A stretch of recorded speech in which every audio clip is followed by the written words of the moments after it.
Boa tarde a todos. Podemos nos sentar. Celso, viu, Celso? Declaro aberta essa sessão ordinária do Supremo Tribunal Federal e passo a palavra à senhora secretária, que fará a leitura da ata da sessão anterior. Ata da 40ª sessão extraordinária do plenário do Supremo Tribunal Federal, realizada em 23 de outubro de 2019. Presidência do senhor ministro Dias Toffoli, presentes à sessão os senhores ministros Marco Aurélio, Gilmar Mendes, Ricardo Lewandowski, Carmen Lúcia, Luiz Fux, Rosa Weber, Roberto Barroso, Edson Fachin e Alexandre de Moraes. Ausente, justificadamente, o senhor ministro Celso de Mello. Procurador-Geral da República, doutor Antônio Augusto Brandão de Aras. Abriu-se a sessão às 9h49, sendo lida e aprovada a ata da sessão anterior. Pergunto se há alguma observação a ser feita. Não havendo, declaro a ata aprovada. Senhor presidente, pela ordem. Pois não, senhor ministro Celso. Apenas para um registro. Eu desejo registrar, senhor presidente, a passagem na data de hoje, dia 23 de outubro de 2019, do 10º aniversário da investidura de Vossa Excelência como ministro do Supremo Tribunal Federal.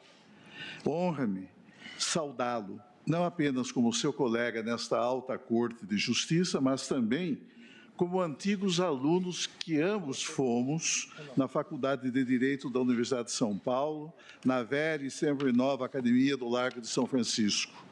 Essa origem comum, iluminada pelo espírito das arcadas, constitui um vínculo indelével que une todos os que transpõem os umbrais de nossa alma máter, estabelecendo um sólido laço espiritual e afetivo que envolve as sucessivas gerações que por lá passaram desde o início dos cursos jurídicos, fundados em 11 de agosto de 1827, desde o início que principiou em 1º de março de 1828. Quero registrar o itinerário percorrido por Vossa Excelência, que o conduziu da advocacia privada à advocacia de Estado, como advogado-geral da União, a que se seguiu o seu ingresso neste egrégio tribunal e, posteriormente, à presidência do egrégio Tribunal Superior Eleitoral, até atingir a culminância de tornar-se, após quase 9 anos de sua investidura neste tribunal, o presidente da Corte Suprema do Brasil, em razão de consensual escolha manifestada pelos membros integrantes deste egrégio plenário.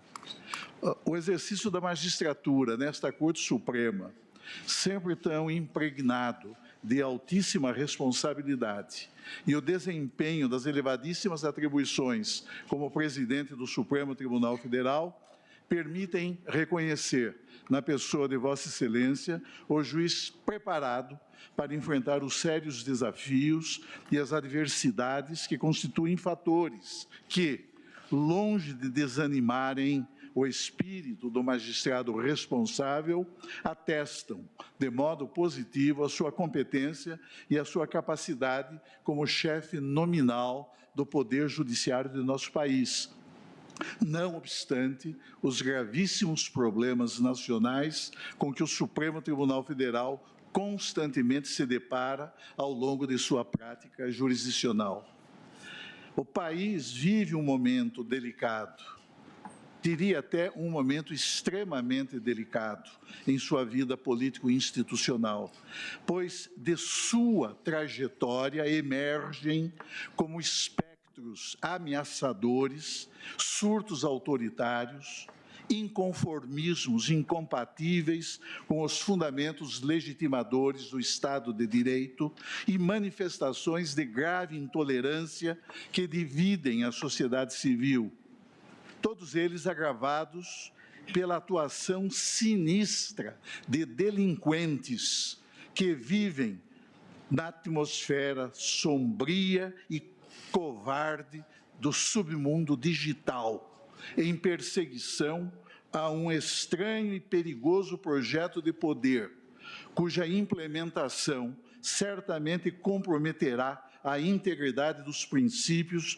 que informam e sobre os quais se estrutura esta República democrática e laica, concebida sob o signo inspirador e luminoso da liberdade, da solidariedade, do pluralismo político, do convívio harmonioso entre as pessoas, da livre e ampla circulação de ideias e opiniões, do veto ao discurso de ódio, do repúdio a qualquer tratamento preconceituoso e discriminatório, do respeito indeclinável pelas diferenças e da observância incondicional aos direitos fundamentais de todos os que integram, sem qualquer distinção, a coletividade nacional.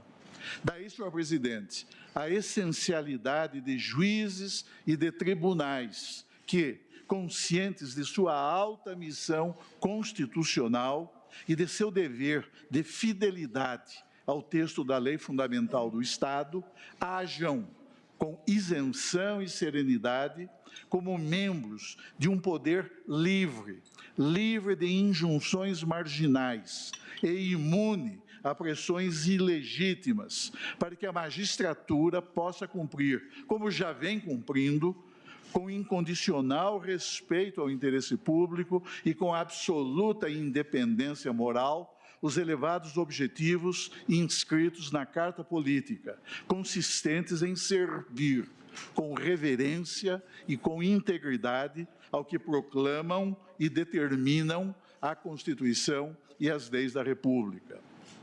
Enfim, senhor presidente, senhoras ministras e senhores ministros, neste singular momento em que o Brasil, situando-se entre o seu passado e o seu futuro, enfrenta gravíssimos desafios, parece-me essencial reafirmar aos cidadãos de nosso país que esta Corte Suprema, atenta à sua alta responsabilidade institucional, não transigirá nem renunciará ao desempenho isento e impessoal da jurisdição, fazendo sempre prevalecer os valores fundantes da ordem democrática e prestando incondicional reverência ao primado da Constituição, ao império das leis e à superioridade ético-jurídica das ideias que informam e que animam o espírito da República.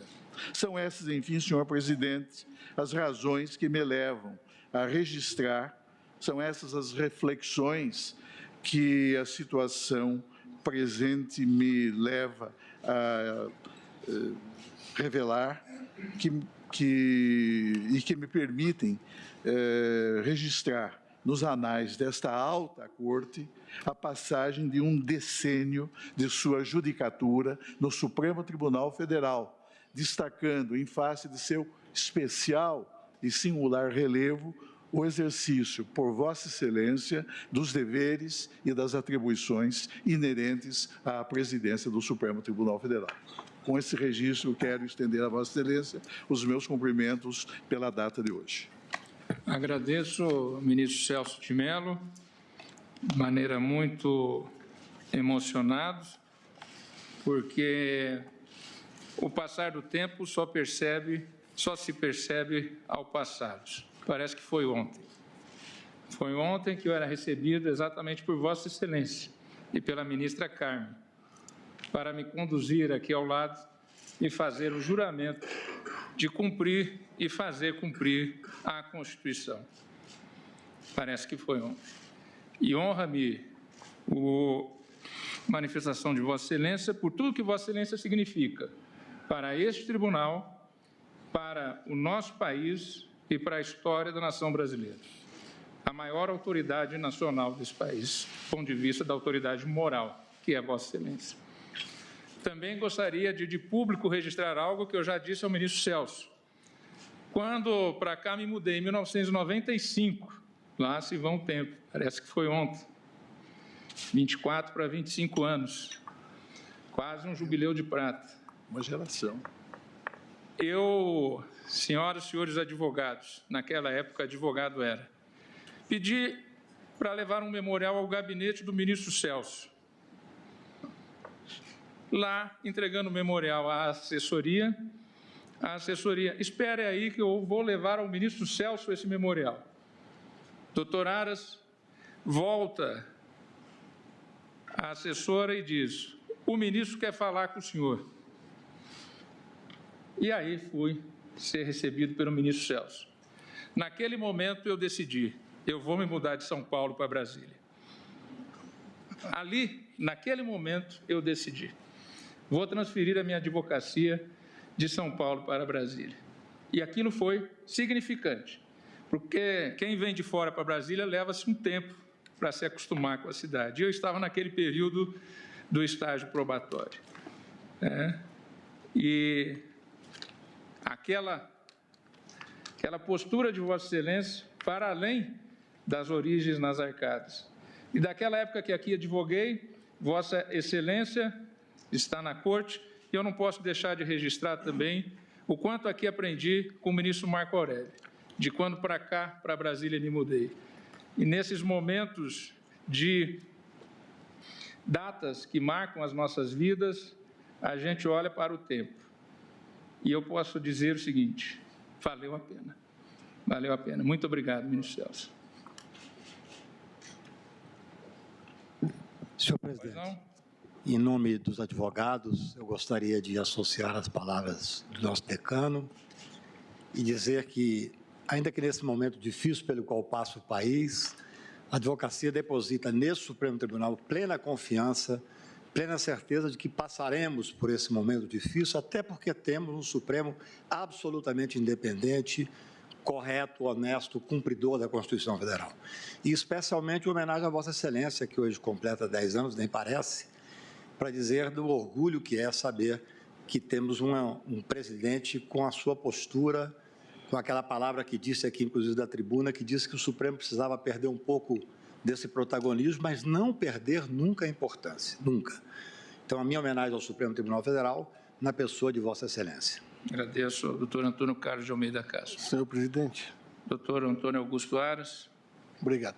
Senhor presidente, eu me associo integralmente aos votos do ministro Celso de Mello, o decano, também às palavras aqui trazidas pelo representante da advocacia, e quero dizer a Vossa Excelência, vida longa a Vossa Excelência, vida longa a esta corte, por toda a importância e simbologia que ela tem para a estabilidade, para a moderação, para mediar os grandes conflitos da República. Parabéns a Vossa Excelência e recebo os nossos melhores votos de mais sucesso ainda na presença de Vossa Excelência nessa corte, juntamente com os vossos eminentes pares. Muito obrigado, presidente. Obrigado, doutor Antônio Augusto Aras.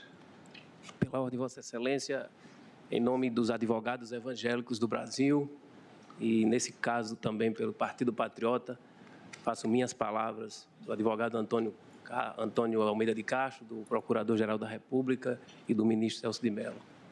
Agradeço.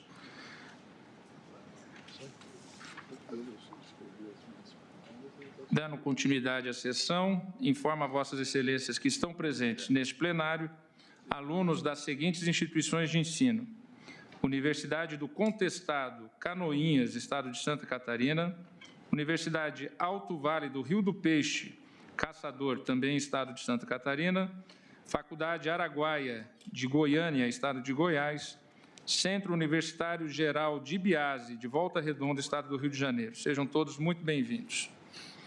Dando continuidade às ações declaratórias de constitucionalidade 43, 44 e 54, que na parte da manhã terminamos as sustentações orais e ouvimos o voto do eminente relator, que julga procedentes os pedidos formulados nas ações declaratórias de constitucionalidade, nos termos do voto proferido e do seu dispositivo. Passamos agora a ouvir o voto do ministro Alexandre de Moraes. Boa tarde, presidente, ministra Carmen, ministra Rosa, ministros, doutor Aras, Procurador-Geral da República. Presidente, também quero aqui me somar aos cumprimentos do ministro Celso e de todos os que depois falaram, parabenizando por 10 anos de Supremo Tribunal Federal. Eu que tive a grande honra de ser seu colega, nós somos colegas de turma nas arcadas, na Universidade de São Paulo, da turma de 90. É uma grande alegria, uma grande satisfação ser presidido por Vossa Excelência. Inicio também parabenizando todas as sustentações orais que foram realizadas. e cumprimento todos os advogados, em nome do doutor André, advogado-geral da União, que, no meu entender, cumpriu o seu munus público com excelência, dando à norma a interpretação que melhor a sua consciência indicava. Cumprimento também a primeira sustentação oral como Procurador-Geral da República, realizada pelo doutor Aras.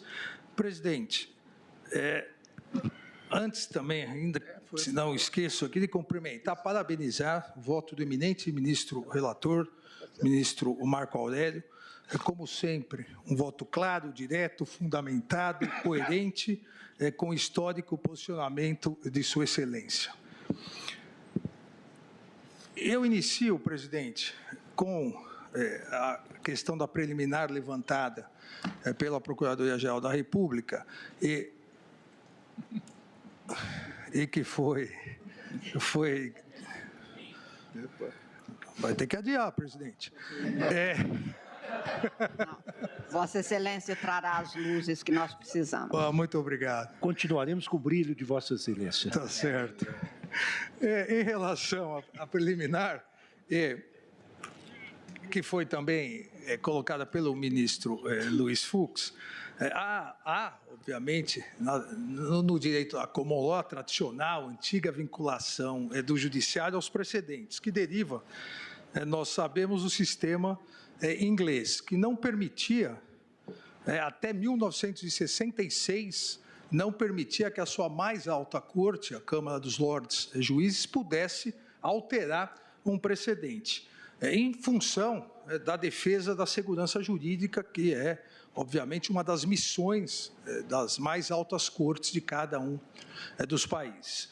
Mesmo na tradicional Inglaterra e na tradicional Câmara dos Lordes Juízes, um ato do Parlamento de 1966 passou a permitir, a partir de um caso importantíssimo, passou a permitir essa alteração, essa verificação dos precedentes, essa adequação dos precedentes. Nem sempre evolução.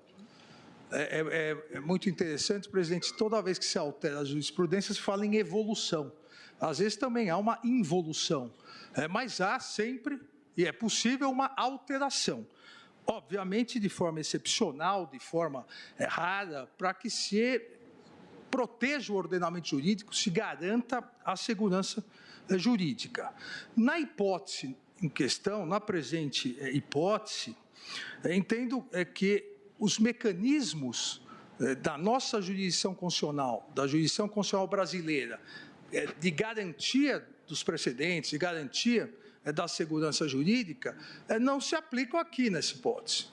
Há a previsão da impossibilidade de um novo julgamento, uma nova ação direta ou uma nova DPF em relação à mesma lei, exatamente para se evitar esse vai e vem. Como há a impossibilidade de ações rescisórias dos julgamentos de controle concentrado. Na presente hipótese, não se trata nem de um caso, nem do outro, como bem ressaltado pelo eminente ministro relator, ministro Marco Aurélio, a primeira vez que em sede de controle abstrato, sede de controle concentrado, o plenário do Supremo Tribunal Federal analisará essa questão. Entendo, portanto, que a questão trazida pela Procuradoria-Geral da República se confunde com o próprio mérito da ação, porque é possível um posicionamento de mérito que, mesmo entendendo que seria o caso de alterar o posicionamento, prefira o tribunal ou o próprio julgador, prefira manter o precedente por segurança jurídica. Então, se confunde com o mérito. Há um exemplo recente já de uns 4, 5 anos, da Suprema Corte norte-americana, que mesmo tendo, naquele momento, uma maioria conservadora para alterar um dos mais famosos casos, Roe versus Wade, de 1973, na questão do aborto, a Suprema Corte, mesmo com essa nova maioria, décadas depois, entendeu que ainda não era o caso para se garantir a segurança jurídica. Ou seja, aqui, então, se confunde com o mérito, entendo, portanto, que não deva prevalecer essa questão de ordem. Ainda, presidente, tenho importante salientar, em virtude da relevância desse julgamento, que, infelizmente, desinformações dolosas, radicalismo político, exacerbadas paixões ideológicas, acabaram gerando um absurdo, inédito e ofensivo grau de desrespeito, ofensas, inclusive ameaças ao Supremo Tribunal Federal enquanto instituição e a cada um de seus membros, cada um de seus ministros, inclusive de seus familiares. Muito acima das necessárias e salutares manifestações que são imprescindíveis em uma democracia. Houve um transbordamento dessa situação do radicalismo salientado inicialmente na fala, inclusive, do nosso decano, o ministro Celso de Mello. Discursos agressivos, populistas e demagógicos, a eles se somaram falsos dados, pesquisas direcionadas, manipulação de informações, para usar o termo moderno, fake news, e ataques pessoais e virtuais, produzindo, lamentavelmente, repito, alguns dos piores ingredientes utilizados por aqueles que insistem em não respeitar a independência do Poder Judiciário e da convicção de seus juízes, que insistem em fermentar as tradicionais fórmulas autoritárias para sepultar o livre debate de ideias, a íntegra interpretação da Constituição e uma honesta valoração de princípios. Chegamos, senhor presidente, a tal grau de intolerância que aqueles que não concordam com determinadas opiniões, por mais fundamentadas que tenham sido suas manifestações, não só definem essas opiniões como absolutamente erradas, mas também rotulam seus emissores como levianos, irresponsáveis, nécios, quando não de corruptos, incentivando, principalmente pela via virtual, pela rede, que essas pessoas, tão somente por defenderem posições contrárias àquelas, possam ser ofendidos e agredidos psíquica e fisicamente. Não é essa a democracia que queremos. Não é esse o Estado democrático de direito que todos nós, brasileiros, cada um no exercício das suas funções públicas ou privadas, pretendem fortalecer e deixar como herança institucional aos nossos filhos e netos. É o necessário, imprescindível e salutar debate entre diferentes posicionamentos, e no caso em questão, diferentes posicionamentos fundamentados, posicionamentos razoáveis, posicionamentos, tanto que nesses 31 anos da Constituição Federal, diversos ministros passaram pela casa defendendo posicionamentos diversos, interpretações diversas, mas esse necessário, imprescindível e salutar debate vem sendo substituído por parcela da sociedade por uma falsa pregação fundamentalista da chegada do Armagedon, do Apocalipse, após cada decisão judicial, onde do resultado de uma pseudo-luta do bem, que é sempre a posição que os radicais defendem, contra o mal, que é sempre a posição contrária, de cada decisão judicial dependeria o sucesso ou a ruína da nação. Só esse ano, nós aqui no Supremo Tribunal Federal já julgamos questões importantes e toda vez alguma coisa iria acabar, o mundo iria acabar, como diz no Armagedon da Bíblia, nas Revelações 16, chuva de enxofre, terremotos iriam ocorrer. Me assustei no início porque começou, eu até ia cortar essa parte, mas agora que estabilizou a eletricidade, nós vamos continuar. Essa época de retorno das chuvas em Brasília, é comum ocorrer isso em razão do período longo de seca e as questões que a física explica. Mas então, não é por conta desse julgamento. Mas nunca se sabe, presidente, nunca se sabe. Então, chegamos, como disse, a esse momento em que aqueles que não concordam conosco sempre estariam de má fé, não raras vezes sendo acusados de incentivadores, se não verdadeiros cúmplices da corrupção e da criminalidade. Lamentavelmente, grande parcela da população passou a ser desinformada, bombardeada incessantemente com repetidos falsos mantras. Os mais famosos deles, direitos humanos atrapalham o combate à criminalidade. Isso vai se repetindo. O respeito ao devido processo legal, contraditório e ampla defesa impede a luta contra a corrupção. Isso vai se repetindo. O Supremo Tribunal Federal precisa ouvir o clamor das ruas. E qual é o clamor das ruas? É o que o interlocutor quer, a posição dele, e se repete. Os juízes precisam decidir de acordo com a vontade da maioria. Isso vai se repetindo, demonstrando um desrespeito à própria população em desinformá-la, um desrespeito ao básico do Estado de Direito. Nesses momentos radicalizados, e diria eu, não poucas vezes insanos, não podemos nos esquecer das sábias palavras do grande primeiro-ministro inglês, Winston Churchill, em sua clássica obra Memórias da Segunda Guerra, que o único caminho sensato consiste em agir, dia após dia, de acordo com o que a própria consciência parece ditar. Não há possibilidade de omissão perante a negativa ou afastamento de uma das grandes conquistas da sociedade, que é o Estado constitucional, que vem sendo bombardeado por falsas informações. O verdadeiro Estado constitucional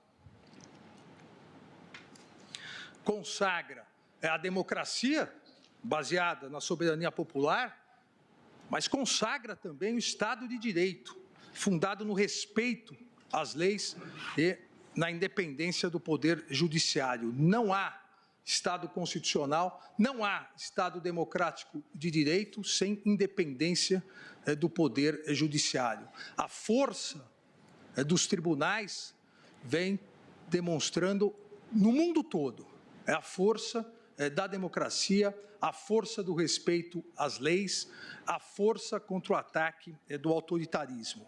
É disso que deriva a legitimidade da jurisdição constitucional.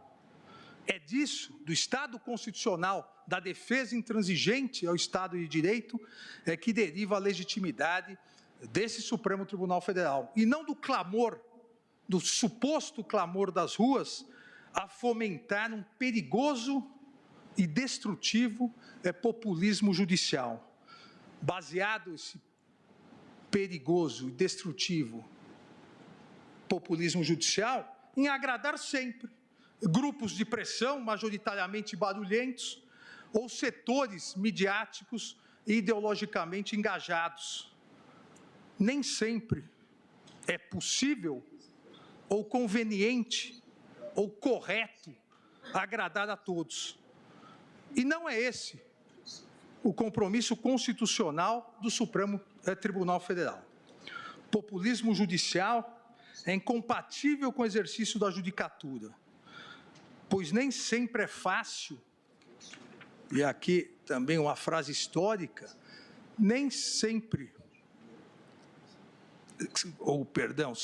sempre é fácil se posicionar no meio da multidão.